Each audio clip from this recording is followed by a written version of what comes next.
You've been learning how to solve systems of equations with three variables, so now it's time to practice. I have the first equation, negative x plus 2y plus z equals 2.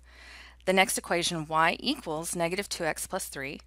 And then the last equation, z equals 3x. And I want you to notice in this second equation, y equals negative 2x plus 3, we have only x on the right side. Same thing for z. So what I'm going to do is I'm going to use substitution, and I'm going to substitute negative 2x plus 3 into this first equation where I have y. And then I'm going to substitute 3x into the equation where I have z. When I do that, the nice thing that happens is that at that point, I will have all x's in my equation, and I can solve an equation with just x's. So I'm going to recopy negative x plus 2. Now I'm going to substitute the quantity negative 2x plus 3. I took out the y, and I put in negative 2x plus 3, and then I'm going to trade out the z for 3x equals 2. Now we can just simplify on the left side and solve this equation for x. So that gives me negative x plus 2 times negative 2x is negative 4x plus 6 plus 3x equals 2. And at this point, I'm going to combine like terms, negative x, negative 4x, and 3x. When you add all of that together, you get negative 1 plus negative 4 is negative 5, plus 3 is negative 2x plus 6 equal 2. And then I'm going to subtract 6 from both sides. So that gives me negative 2x equals 2 plus negative 6 is negative 4.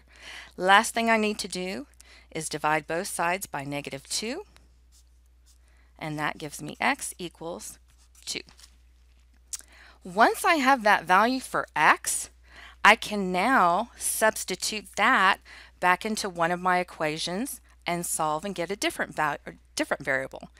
I'm going to choose the z equation because when I do that, z equals 3 times, substitute the x in, the value for x is 2, I get z equals 6. So now I have 2 out of the 3 values solved for. So the very last thing that I'm going to do is plug in my x, my value for x, into the equation that has y and x so that I can solve and get y. So y equals negative 2 times, substitute 2 for x, plus 3. That gives me negative 2 times 2 is negative 4 plus 3.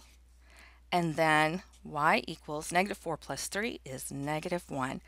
Now you have all of your variables solved for. Remember, you need to write your final answer as an ordered triple. So let's go up here, and we're going to we put it in alphabetical order.